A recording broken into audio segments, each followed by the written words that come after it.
Number लिखते हैं z is equal to a plus iota b, तो वो हमारा इमेजिनरी नंबर काउंट किया जाता है। Siddhika, okay, Soni madam get ready. Soni madam,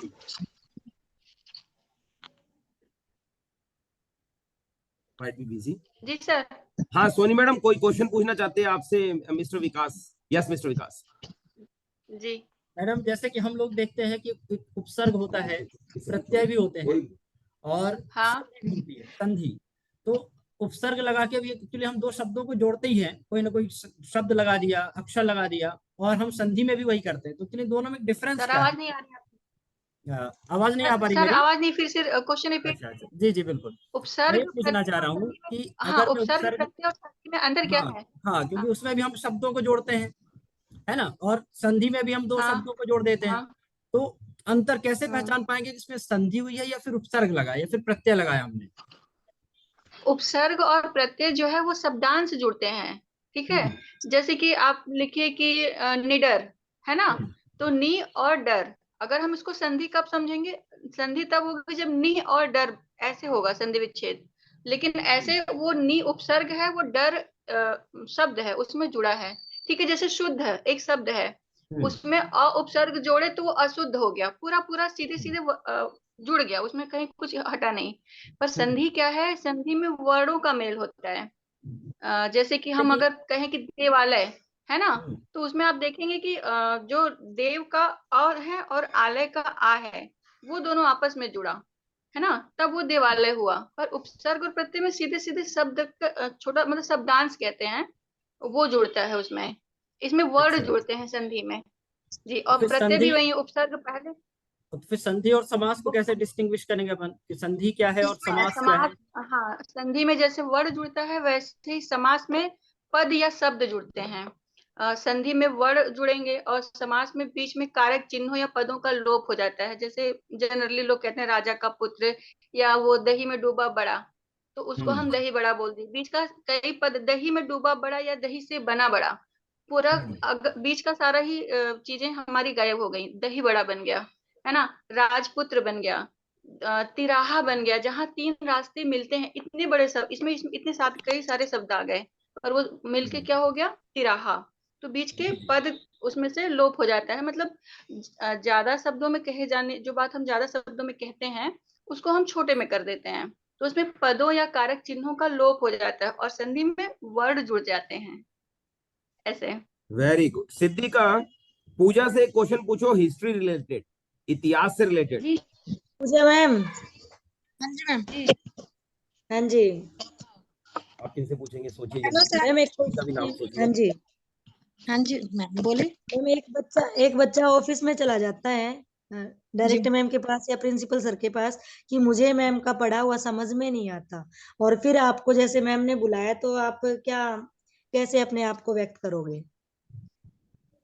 क्योंकि मैम बच्चे तो हाँ जी। फर्स्ट ऑफ ऑल तो हम मैम को मतलब थोड़ा एक्सक्यूज देंगे कि बच्चे ने हमें नहीं बताया। अगर बच्चा हमें हाँ जी, बताता तो हम पहले ही अपनी एक्चुअली ना सिचुएशन। एनवीएस में पूछा गया है अभी सिचुएशन बेस्ड क्वेश्चन, तो आप कैसे रिएक्ट करोगे ऐसे पूछा गया है।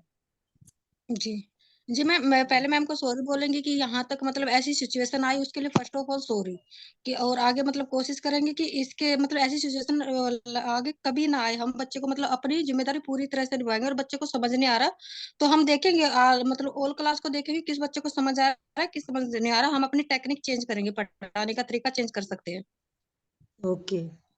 मगर जी पढ़ाने का तरीका चेंज करना, तो क्या आप अपनी जो क्रिएटिविटी है वो बदल दोगे फिर? बच्चे को भी तो करेंगे, उनको मतलब कौन सी सिचुएशन है, किस सिचुएशन में वो समझ नहीं पा रहा है, कहाँ मतलब उसको डायग्नोस करेंगे कि कहाँ उसको हेल्प की जरूरत हाँ, है या आप एक्स्ट्रा ये क्लास। कह सकते हो कि बच्चे के अकॉर्डिंग आप उस चीज में ये देख सकते हो ये बच्चे की जो लर्निंग है वो किस तरफ जा रही है, कौन सा चीज आपको ऐड करनी चाहिए। अगर आप ये जी कहोगे कि मैं अपने पढ़ाने का तरीका बदल दूं, तो मुझे लगता है ये गलत भी होगा, क्योंकि इससे आपका जी जो जिसमें आप निपुण है, आपका जो बेस्ट पॉसिबल वे है वो आप छोड़ दोगे, तो वो आपके लिए लॉस भी रहेगा। आप ये देखेंगे कि बच्चा जी किस चीज में सक्षम है, किस चीज से वो प्रेरित होता है, क्या क्या चीज करने से वो उसको समझ में आ सकता है। इवन ये बात आप बच्चे से जी भी पूछ सकते हो चाहो तो, क्योंकि जब किसी से पूछा जी जाता है तो वो आइडिया उसका हो जाता है, और उसका होता है तो वो उसको बहुत अच्छे से स्टायर करता है। और अगर उसको आप फॉलो थोड़ा सा भी 1% भी करेंगे तो उसको वो चीज बहुत अच्छी लगेगी और वो जल्दी उस चीज सर को उसमें ग्रैब कर लेगा। फिर आप उसका फॉलो अप लेंगे, क्योंकि बिना फॉलो अप के कभी कम्युनिकेशन कंप्लीट नहीं होता। तो आप फीडबैक लेना जरूरी है, और जब आप फीडबैक लेंगे तो ऑब्वियस आपको पता लग जाएगा कि आपका पढ़ाया हुआ स्टैंडर्ड कितना गया है और इस बच्चे ने कितना इनकलकेट किया है।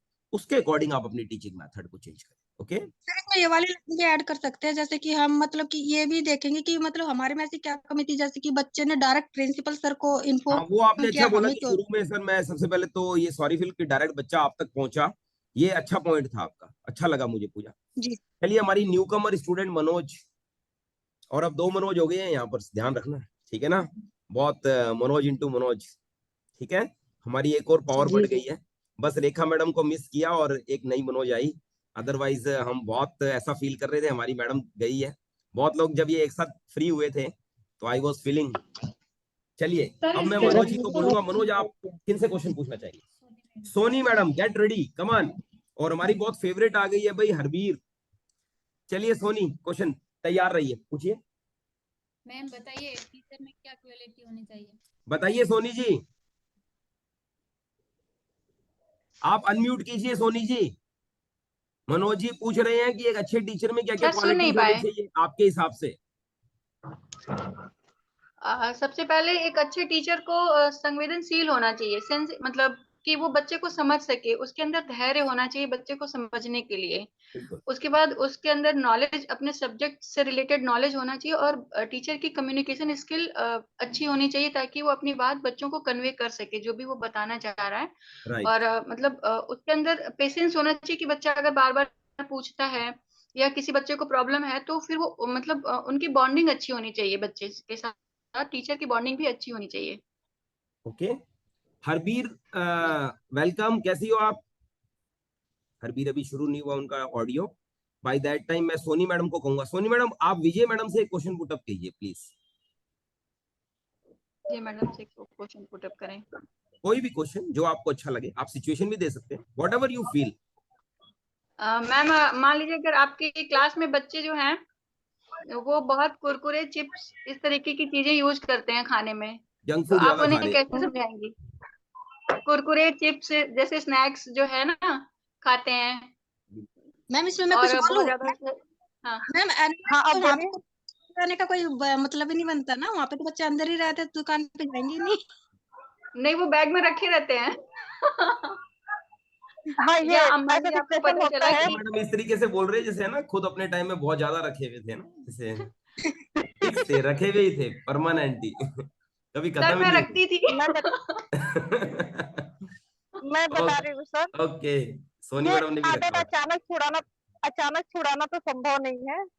उनको धीरे धीरे समझा के कि बच्चे इससे नुकसान करता है, और एक बार उनके पेरेंट्स से भी बात करनी पड़ेगी कि आप घर से ध्यान दीजिए कि बच्चा क्लास में ऐसी फास्ट फूड वाली चीजें ना लाने है। पाए। बिल्कुल सही बात है, अगर मदर घर पे अगर सही बनाकर भेजे तो बच्चा क्यों लाएगा रोज, और ला रहा है इसका और उनको मतलब। जो टिफिन दिया पर मैडम जाए सर एनवीएस में तो ऐसा बच्चे होगा को, नहीं, जैसे हमारी काउंसलर मैडम कह रही है, मैडम हमारी हाँ काउंसलर मैडम एनवीएस कुछ में पूछ तो ऐसा रही नहीं है। होगा सर, एनवीएस में तो पेरेंट्स होंगे ही नहीं ना, आपको ही हम हैंडल ही लोग करना है। पेरेंट्स रहेंगे वहां पर। हाँ तो फिर आपको ही हैंडल करना है ना, आप बताइए सोल्यूशन क्या होगा इसका? तो, तो उसमें क्या होगा ना कि बच्चे को जैसे जो रुचिकर खाना थोड़ा ऐसा दिया जाए कि फास्ट फूड की तरफ उसका ध्यान कम जाए। चलिए मेरी मैडम। भी बेटी है 6 साल की, मैं उसके साथ यही उपाय लगाती हूँ। ओके मैम मेरे बच्चे तो मानते नहीं है वैसे खाने से, उनको अच्छा देख मैडम के आपने कई कब चीजें। माना जो बच्चे मानेंगे आपके? अब सोनी मैडम अपनी बिटिया को समझाएगी ये तो मान कैसे समझेगी? चलिए सब नेक्स्ट पूरी क्वेश्चन, तरह से नेक्स्ट नहीं क्वेश्चन छुड़ाया पूछना जा चाहूंगा, सकता जल्दी ना। बोलो। हरबीर से पूछो ना यार, हरबीर क्यों नहीं आई अभी तक? हरबीर वेलकम। हरबीर का साउंड नहीं Harbir we are missing you, welcome. Vijay ma'am मैं सर से आपका नंबर ले सकती हूँ हाँ हाँ क्यों क्या? नहीं, ले सकती हैं, ठीक। हाँ अब ले मिल लीजिए जाएगी, कोई दिक्कत नहीं है। अब मिल जाएगी, good good good way. Next next Rekha madam, हाँ जी आप सर। हमारे चैंपियन से कोई क्वेश्चन पूछो, दोनों को आप अच्छे से जानते हो। है। सर चैंपियन तो आज सही फील कर रहा है, लग रहा है कि हाँ परफेक्ट हो गया है। मैडम आप इनका अगर डेमो देखते तो आप बहुत खुश हो जाते, आज बहुत जबरदस्त डेमो दे रहे हैं ये पूरी एनर्जी के सर साथ। आज चेहरे से फील हो रहा है कि आज बिल्कुल नर्वस नहीं है और संदीप जी अच्छे से बैठे हैं कि अपने आप को एक्सप्रेस कर पाएंगे। बस बाकी मैडम, इकोनॉमिक्स का है ना सर। हाँ जी मैडम, सर इकोनॉमिक्स। एक क्वेश्चन चलिए है। सर, बजट के बारे में बताइए आप, दोबारा जो भी बोलिए मैडम, बजट पे। रिपीट हाँ योर जी sir, question, pardon please. Budget के बारे में बताइए, बजट के बारे में। 60। मैम बजट 1 फरवरी को मैम ने निर्मला सीतारमन मैम ने प्रेजेंट किया था संसद में, और इस बार बजट लगभग 45 लाख करोड़ का था, और एजुकेशन का बजट 1,12,000 करोड़ का था। उसके अलावा इस बार हमने हेल्थ में भी ज्यादा बजट दिया है। उसके अलावा इसके अलावा हमने कैपिटल एक्सपेंडिचर में भी बढ़ावा दिया, और पिछली बार जो 10 लाख करोड़ का कैपिटल एक्सपेंडिचर था, इस बार अब वो हमने 13 लाख करोड़ का कर दिया है। Okay sir. हाँ जी मैडम। सर जो 2017 में जीएसटी लगा था, वो मतलब किस संशोधन के उसमें लगा था? वो कौन मैम सी अमेंडमेंट में?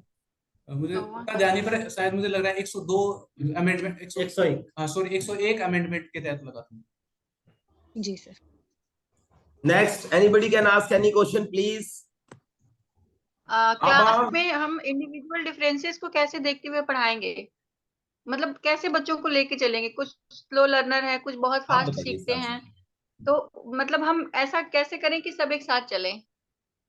बिल्कुल मैडम, मैं सबसे पहले तो ये देखना चाहूंगा कि डाइवर्सिटी होती है किसी भी स्कूल में, हर बच्चों के बीच में डाइवर्सिटी होती है। कुछ बच्चे किसी और सब्जेक्ट में बेहतर हो सकता है, जरूरी नहीं कि एक सब्जेक्ट में अच्छा हो। लेकिन अगर क्योंकि सब्जेक्ट पढ़ा रहा हूं मैं, तो अगर स्लो लर्नर है तो मुझे उनमें पर्सनल अटेंशन देनी पड़ेगी, और मुझे ये भी ध्यान रखना पड़ेगा कि उनकी अटेंशन में कोई ब्रिलियंट बच्चा छूट ना जाए। तो मैं ब्रिलियंट बच्चे को उस समय कुछ असाइनमेंट दूंगा, कुछ क्रिएटिव टास्क दूंगा, और उन स्लो लर्नर को मैं पर्सनल अटेंशन दूंगा। दूसरी बात ये रखेगी रहा जाएगा कि मैं अपनी जो क्लास की शिफ्टिंग है, मतलब सीटिंग अरेंजमेंट है, उसको बार बार बदलते, मतलब हर हफ्ते में चेंज करूंगा। कुछ कुछ समय तक के लिए उन बच्चों को आगे बैठने का मौका दूंगा, ताकि उनको प्रॉपर अटेंशन दे सकूं। तीसरी जो बात रहेगी स्लो लर्नर के लिए, वो ये रहेगी मेरे हिसाब से कि we have to give some more practice to slow learner, क्योंकि प्रैक्टिस कर करके बच्चे आसानी सीख जाएंगे, तो प्रैक्टिस करनी पड़ेगी। और चौथी जो सबसे इंपॉर्टेंट बात है वो ये कि मुझे थोड़ा सा टीचिंग को और इंटरेस्टेड और उनके हिसाब से मुझे टीचिंग एड यूज करने पड़ेंगे, क्योंकि कुछ बच्चों को देख के समझ में आता है, कुछ बच्चों को करके समझ में आता है, कुछ बच्चों को सॉन्ग से समझ में आता है, कुछ बच्चों को प्ले मेथड समझ में आती है। तो मुझे सारी चीजों का थोड़ा सा डाइवर्सिटी का ध्यान रखना जरूरी है। और कुछ सजेशन मुझे प्लीज, है ना, कोई सजेशन मुझे प्लीज बताइए। जो सर नहीं इसमें सर, आपने बहुत अच्छा बताया। हाँ जी बोलिए। उनके चेंज करोगे सर, इसमें बच्चे अनकंफर्टेबल फील नहीं करेंगे क्या वीकली, मतलब चेंज करेंगे तो? नहीं, ये एक्चुअली ये तो प्रोसेस होता ही है मैडम किसी भी विद्यालय में, कि आप एक सिंगुलर सीटिंग अरेंजमेंट लेके नहीं चलते। नहीं तो क्या होता है बच्चों में एक वो मतलब नहीं चीज आ सर, जाती है। मतलब थोड़ा ज्यादा, जैसे कभी कभार का ठीक लगता है, लेकिन वीकली में अनकंफर्टेबल हो जाता मैडम है बच्चों वीक के से लिए। ये होता है कि हर बच्चे को टर्न मिलेगा आगे बैठने का, और हर हम्म। बच्चा पीछे तक जाएगा, हर बच्चा मिडिल में आएगा, यानी कि उनको ना नई नई एक नयापन मिलेगा, और सीखने का बहुत एहसास होगा कि मुझे पीछे बैठकर सीखना कैसे है, बिल्कुल मैडम के या सर के पास बैठकर कैसे सीखना है। और इससे क्या है, जो बच्चे कुछ टॉकेटिव बच्चे होते हैं उन पे सर ने कंट्रोल भी बहुत अच्छा रहेगा। तो ये अच्छा पैटर्न है, मुझे अच्छा लग रहा है, इट्स अडॉप्टेबल। जी सर। सर ने बहुत अच्छा बताया कि मैं तरह तरह के चीजें यूज करूंगा, अलग अलग स्ट्रेटेजी यूज करूंगा, क्योंकि बच्चे कुछ बच्चे देख के बहुत अच्छा सीखते हैं, कुछ सुन के सीखते हैं। तो ये चीजें ये बहुत मुझे अच्छी लगी। Thank you. जी। चलिए आबा जी, आप कोई क्वेश्चन पूछना चाहेंगे? जी सर। पूछे, किससे सर पूछेंगे? यहाँ बहुत मेंबर्स हैं। कंप्यूटर वाले सर से जी जी, बोलिए बोलिए। मुझे पूछना था कि सर मान लीजिए हम कोई वेबसाइट क्रिएट करना चाहते हैं, हम्म। तो उसके लिए हम किस फ्रंट एंड का यूज करेंगे? बिल्कुल, देखिए जब भी आप वेबसाइट बनाते हैं तो हमें एक चीज विशेष ध्यान रखनी पड़ती है कि जो भी फ्रंट एंड है वो ब्राउजर सपोर्टेबल हो। मतलब आप मोजिला पे खोल पाए, गूगल क्रोम पे खोल पाए, इंटरनेट एक्सप्लोरर पे खोल पाए, मोबाइल पे चल पाए। तो सबसे पहले टेक्नोलॉजी तो यही होती है कि हमें HTML का यूज करना ही पड़ेगा, क्योंकि हम वेबसाइट की बात कर रहे हैं। इसके अलावा मुझे जावास्क्रिप्ट, जेस्क्रिप्ट का यूज करना पड़ेगा, जेक्वेरी का यूज करना पड़ेगा। और अगर हम रिस्पॉन्सिव चाहते हैं वेबसाइट को कि हमारे टैबलेट, मोबाइल और कंप्यूटर पे साथ साथ चल पाए वो, तो इसके लिए मुझे बूटस्ट्रैप या फिर और भी कुछ रिस्पॉन्सिव फ्रेमवर्क होते हैं उनका यूज करना पड़ेगा। बिल्कुल। सर ये कुछ रेडीमेड भी आते हैं क्या, इनके टेम्पलेट्स वगैरह? देखिए एक्चुअली HTML वो क्या होते हैं, वो टेम्पलेट होते हैं। कोई जैसे हमने कोई चीज बनाई तो अपने कोड को एक एक फाइल के फॉर्मेट में सेव करके डाल देते हैं इंटरनेट में। तो उससे क्या होगा कि अगर कोई दूसरा बनाना चाह रहा है तो सिर्फ वो हेडिंग में जाके चेंज कर लेगा, उसे कोडिंग नहीं आती है। जैसे मुझे मान लीजिए आपको बनानी है, तो आपको डिजाइन बहुत पसंद आ रही है मेरी, लेकिन आपको कोडिंग नहीं आ रही, तो आप डिजाइन को डाउनलोड करेंगे और आप वहाँ सर्च मान लेंगे कि हाँ यहाँ पे हेडिंग लिखी है, तो वहाँ पे अपनी हेडिंग जाके आप चेंज कर लीजिए। उसे हम कहते हैं टेम्पलेट। तो template is also part of combination of HTML, CSS, JavaScript. Sir जो हम ईमेल भेजते हैं वो BCC और CC होता है, मतलब एक दूसरे को देखते नहीं देखते, आप उनको एक्सप्लेन कैसे करेंगे? क्योंकि वो मुझे समझ नहीं आता, मैं बिल्कुल बिल्कुल। तो जब हम डेटा ट्रांसफर करते हैं, किसी को मेल या फाइल भेजते हैं, तो कई बार ऐसा होता है ना कि जैसे हमने ग्रुप में भेज दिया सर, जैसे कोई नोट्स भेज रहे हैं हम सबको, और हम चाहते हैं कि कोई भी नोट सबको, एक तो होता है सबको पता चल जाए कि किसके किसके पास ये फाइल गई, और एक होता है तरीका जब किसी को बताने नहीं चाहते हैं, तो जब हम नहीं बताना चाहते हैं तो उसको हम CC में भेज देते हैं, और एक ब्रॉडकास्ट टाइप होता है जिससे हमने जिनको भेजा सबको पता चलेगा। तो BCC और CC में यही बेसिक डिफरेंस है कि अगर हम BCC कर रहे हैं तो सबको दिखाता हुआ जा रहा है वो, और सभी यूजर्स को पता चलेगा कि इसकी फाइल किसके पास गई है, और अगर हमने CC करके भेज दिया तो फिर वो जस्ट हमारे पास, और जिसको गई है कॉपी सिर्फ उसी को पता चलेगा, बाकी को पता नहीं चलेगा। BCC किसी को नहीं दिखता? जी नहीं नहीं, BCC सबको दिखेगा, CC नहीं दिखेगा। जिसको जिसको भेजा जाता है सिर्फ उसे ही दिखता है। CC में भी जैसे कई लोगों को जिसको हम भेज रहे हैं वही लोग देख सकते हैं, वो देख सकते हैं, ऐसा भी तो इससे थोड़ा सा सिक्योरिटी हो जाती है, पता नहीं चल पाता कि किसको किसको मैसेज भेजा गया। जी जी sir, thank you sir. Next more questions, any maths question कोई भाई? रेखा मैडम से कोई मैथ्स से रिलेटेड टॉपिक या उर्दू से रिलेटेड? रेखा मैम, जो साइन थीटा कोस थीटा ये वाले आप बच्चों को कैसे एक्सप्लेन करोगे? हाँ जी मैम देखो, सबसे पहले तो है ना हमें ये किस पे डिफाइन करने होते हैं, राइट एंगल ट्रायंगल पे डिफाइन करने पड़ते हैं। राइट एंगल ट्रायंगल के लिए सबसे पहले हम बच्चे को राइट एंगल ट्रायंगल ड्रॉ करेंगे, उसमें बताएंगे कि जो हमारा राइट एंगल ट्रायंगल है 90 डिग्री, उसके अदर 2 एंगल्स हैं वो हमारे एक्यूट एंगल होते हैं, उन दोनों एंगल्स के भी पे हम उसको ड्राइव कर सकते हैं। फिर जो जैसे मान लिया मैंने ये एक्यूट एंगल लिया इस साइड से लगता हुआ, तो उसके सामने वाली जो जस्ट स्टैंडिंग लाइन है वो हमारी परपेंडिकुलर होगी। और मान लिया एक बच्चा कहे कि मैम नहीं तो मुझे तो इस कॉर्नर वाला लेना है थीटा, क्योंकि एक्यूट में हम कोई भी दोनों एंगल ले सकते हैं, तो उस थीटा जो एक्यूट एंगल है ना उसके जस्ट सामने वाली साइड जो हमारी वो हमारी परपेंडिकुलर है। उसके बाद जिसके ऊपर दोनों एंगल होते हैं डिफाइन, एक एक्यूट एंगल और एक 90 डिग्री, वो हमारा बेस होगा। एक स्लैंटिंग लाइन हमें दिखाई देगी, वो स्लैंटिंग लाइन हमेशा हमारी हाइपोटेन्यूस होती है, जो इन तीनों साइड्स में सबसे बड़ी होती है। उसके बाद जैसे साइन थीटा और इनकी वैल्यू हमें कैलकुलेट करनी है, तो हम सबसे पहले ये चेक करेंगे कि जैसे साइन थीटा की वैल्यू 0 डिग्री की 0 होती है, 30 डिग्री की 1/2 होती है, तो वो कौन से क्वाड्रेंट में लाई करेगा, वो वहां पे पॉजिटिव होगा या नेगेटिव होगा, उस क्वाड्रेंट में हम बनाएंगे। और फर्स्ट क्वाड्रेंट में जैसे हमारा बेस और परपेंडिकुलर दोनों क्या होते हैं, पॉजिटिव, हाइपोटेन्यूस भी क्या होता है, पॉजिटिव। फिर हम उस साइन थीटा को बताएंगे कि क्या होता है, परपेंडिकुलर अपॉन हाइपोटेन्यूस। अब दोनों वैल्यू अगर हमारी पॉजिटिव है तो साइन थीटा की वैल्यू फर्स्ट क्वाड्रेंट में क्या आएगी, पॉजिटिव आएगी।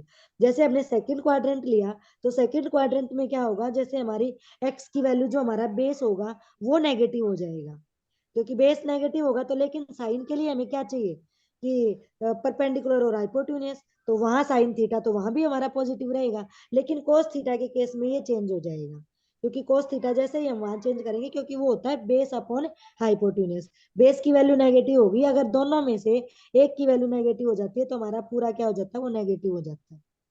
इस टाइप से मैं उनको डिफाइन करूंगी। थैंक यू, काफी अच्छे से एक्सप्लेन हाँ जी पूछिए। विजय लक्ष्मी मैडम। सर मैं पूछना चाहती हूँ। हाँ हाँ बोलिए। आप पूछ लीजिए, आप पूछ लीजिए। उर्दू वाली मैम से पूछना था सर कि आप बताएं कि मिर्जा गालिब का समय क्या था और उनके शेर किस तरह के होते थे। बताइए सिद्दीका। जी, मिर्जा गालिब का जो शासन काल है उस 19वीं शताब्दी में इनकी वफात हो गई थी, लेकिन इनका जो पैदाइश है वो 18वीं शताब्दी की है, यानी कि 1838 में वफात, यानी कि उर्दू में वफात हो गई थी। अब हिंदी में बोलेंगी तो सुविधा होगी। इनके शेर किया रहे हैं, ये मतलब इसके मोहब्बत के बारे में उन्होंने ज्यादातर शेर लिखे हैं। जैसे कि एक शेर है,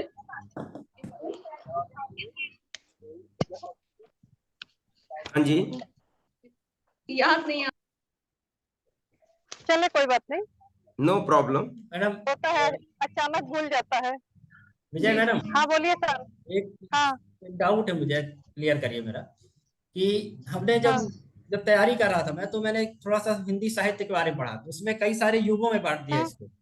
तो जब हम इसमें आधुनिक युग में आए तो उसमें और सारी चीजें मुझे मिली, छायावाद, प्रगतिवाद, प्रयोगवाद। तो एक्चुअली ये क्या चीजें हैं, किस बेस पे बांटा गया? छायावादी कवि एक्चुअली किस पे काम करते थे, मुझे समझ में नहीं आया। प्रगतिवादी किस पे काम कर रहे हैं और प्रयोगवादी क्या काम कर रहे हैं? हम बता रहे हैं। जी जैसे कि आप भारतेंदु युग में जो कविता की पद्धति थी, मैं कविता से जी। बताती हूँ आपको, तो उसमें समाज सुधार और राजभक्ति थी और ज्यादातर जो कविताएं ब्रज भाषा में लिखी जाती थी।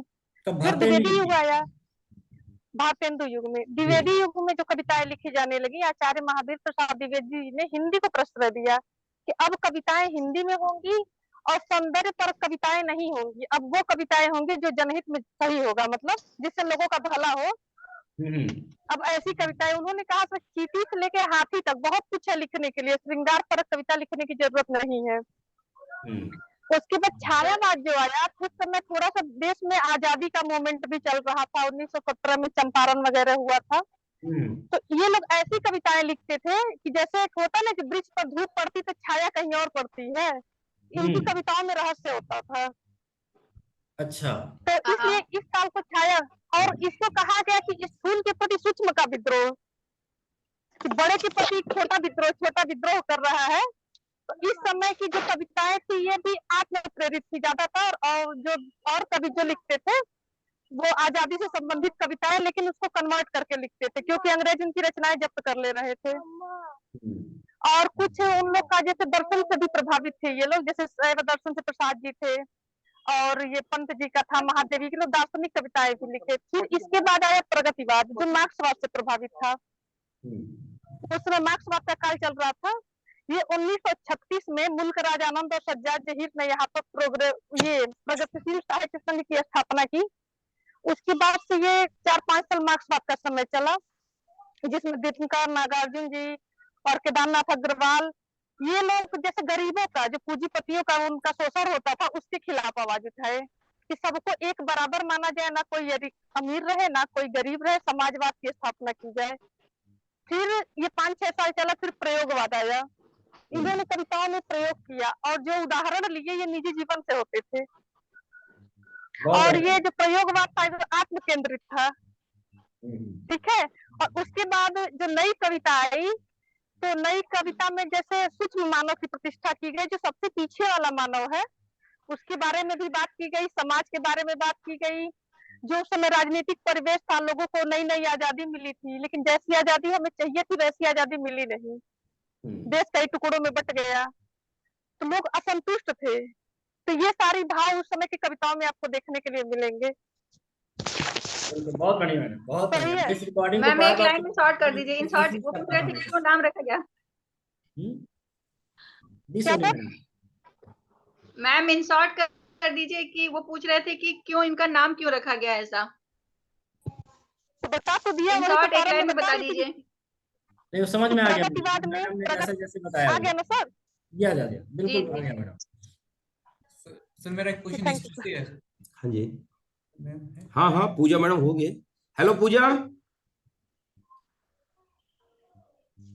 पूजा बीच में कुछ आइसक्रीम खाने लगी। सर मैं क्लास लीव कर रही हूँ, मुझे जाना होगा, ठीक है। Okay madam, bye bye. Pooja get ready. आप बीच में कहाँ खाने पीने चली जाती हो? चलिए खा के आगे सर। गुप्ता डायनेस्टी को इंडिया के गोल्डन एज क्यों कहते हैं? सॉरी सर, एक बार रिपीट कीजिएगा। गुप्ता डायनेस्टी को इंडिया का गोल्डन एज क्यों कहते हैं मैम? सर गुप्ता डायनेस्टी को इंडिया का गोल्डन एज इसलिए कहा जाता है उसके स्थापत्य के कारण, क्योंकि उस टाइम पे मंदिर बनने शुरू हुए थे, मतलब स्थापत्य का निर्माण है जो सबसे ज्यादा गुप्ता टाइम में हुआ था। देवी देवताओं का मंदिर हो गया, मूर्तियां बनाना हो गया। तो ऐसा नहीं कि पहले भी नहीं थी, मतलब पहले ये चीजें नहीं थी, पहले थी, लेकिन एक जो नेक्स्ट लेवल पे पीक पॉइंट होता है ना, वो गुप्ता टाइम पे हुआ था, इसलिए इसको गोल्डन पीरियड कहा जाता है। नहीं ऐसे नहीं, क्योंकि इस साल में सबसे ज्यादा सोने के सिक्के चलाए गए हैं, इसलिए कहा है। नो मैम, स्थापत्य के कारण आएगा। गोल्डन सिक्के चलाए थे, लेकिन आज जी मैम आर्किटेक्चर डेवलपमेंट भी हुआ था तब, इसलिए हमने इसको तो ऐसे ही पढ़ा है। नहीं मैम, गोल्डन सिक्के चलाए थे सबसे ज्यादा, मैक्सिमम चलाए गए हैं, और कुमारगुप्त के टाइम पे मैक्सिमम सिक्के चलाए गए हैं। लेकिन अगर हम गोल्डन पीरियड बोलेंगे तो स्थापत्य के कारण ही बोला जाएगा, क्योंकि इस काल में सबसे ज्यादा मंदिरों का निर्माण हो रहा था। ईंटों से बने मंदिर हो गए, जैसे देवगढ़ का मंदिर हो गया, बहुत सारे मंदिरों का निर्माण इस टाइम पे हुआ। अलग पर्सन से। लो भाई, हमारी न्यूकमर पूछना चाहती है मनोज जी। थोड़ा शर्मा रही है ना, पहला दिन है। रेखा मैडम, इनको थोड़ा आशीर्वाद दो ताकि ये बोल बोलो रही मैम, है। कोई बात नहीं। हाँ जी मनोज जी, क्वेश्चन पूछोगे? चलिए पूछिए। Soni get ready. यस, बोलिए क्वेश्चन पूछिए, स्टार्ट करो। मैडम अगर क्लास में ऐसा बच्चा हो जिसे पढ़ाते तो आप, लेकिन उसे याद नहीं रहता, तो उसे कैसे समझाओगे आप? उसे रिकॉल नहीं होता मैडम। मैम अगर उसे रिकॉल नहीं होता है तो वो समझने में उसको परेशानी हो रही है, तो मैं कोशिश करूंगी कि मैं ऐसे समझाऊं कि उसे समझ में आए। जैसे जितना भी एग्जाम्पल हो सकता है, मैं उससे रिलेटेड जितना भी सरल तरीका हो सकता है मैं वो अपनाने की कोशिश करूंगी। और दूसरी बात, अगर उसे याद, मतलब कई तरह के क्वेश्चन होते हैं, कुछ याद करने वाले होते हैं, कुछ समझने वाले होते हैं, है ना। और वो जो भी चीजें लिखवाई जा रही हैं, पढ़ाई जा रही हैं, समझाई जा रही हैं, वो उसे लिखे, उसे जितना हो सके उतना उसको लिखे और बार बार उसे याद करने की कोशिश करे। वैसे याद करवाया नहीं जाता है, मेनली होता है कि आप जो भी चीजें पढ़ा रहे हैं वो बच्चों को समझ में आना चाहिए। अगर वो बच्चे समझ लेते हैं तो फिर वो उसे अपने शब्दों में लिख लेते हैं। पर कुछ चीजें होती हैं फैक्चुअल, जिन्हें उन्हें याद करना है तो वो बार बार लिख के याद करें। उसके लिए जितना ही वो अभ्यास करेंगे उतना ही ज्यादा अच्छा होगा। Okay, yes. Monika want to ask one question. Science, biochemistry. हाँ केमिस्ट्री, बायो केमिस्ट्री वाली आई नहीं मोनिका। मैथ है हमारे पास। क्वेश्चन पुट कर लेते, कोई भी जवाब दे। हाँ जी, एनीबॉडी कैन। ओके, हार्मोन और एंजाइम में क्या डिफरेंस है?